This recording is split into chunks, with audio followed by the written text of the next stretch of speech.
नमस्कार, कसे आहात? आय होप तुम्ही सर्व मजेत असणार. तर आज होती धनतेरस आणि इथे मी संध्याकाळी ब्लॉग सुरू केलेला आहे. तर इथे मी बनवायला घेतली आता डाळ पालक शिजायला ठेवली आणि इथे फराळाचं तुम्ही बघताय तर मम्मीनी बाहेरूनच मागवलेलं. तर शेव, चिवडा आणि शंकरपाळे इतकं मागवलं. तर इथे मी दिवे, तेल टाकून वगैरे सगळं रेडी करून ठेवते. म्हणजे रांगोळी झाली की ताई दिवे लावून ठेवतील.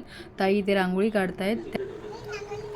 गिरणीवर बेसन दळायला टाकलेलं होते मी घेऊन आली. त्यानंतर तुम्ही इथे बघताय डाळ पण छान शिजून झालेली होती 4-5 शिट्ट्यांमध्येच. ती छान अशी घेरून घेतली मी रईनी. त्यानंतर मग डाळीला फोडणी दिली. तर फोडणीमध्ये मी टाकलं आधी तेल टाकलं, त्याच्यामध्ये राई जिरं टाकलं आणि लसूण एवढंच फोडणीला टाकलं आणि त्याच्यानंतर ती जी डाळ शिजलेली होती ती टाकून दिली. त्यानंतर मी बनवायला घेतली इथे अरबी, याला कचालू पण म्हणतात. तर याला आधी धुवून घेतले छान. त्याच्यानंतर मग कुकरमध्ये टाकले शिजायला. 2 शिट्ट्यांमध्ये हे छान शिजून जातात. शिजल्यानंतर मग ते मी फ्राय करून घेतले. तर कढईमध्ये डीप फ्राय करतात, पण मी थोडे होते म्हणून मग मी तव्यावरच तेल टाकून ते फ्राय करून घेतले. तर माझी मम्मी खूप छान बनवते, एकदम क्रिस्पी लागतात ते.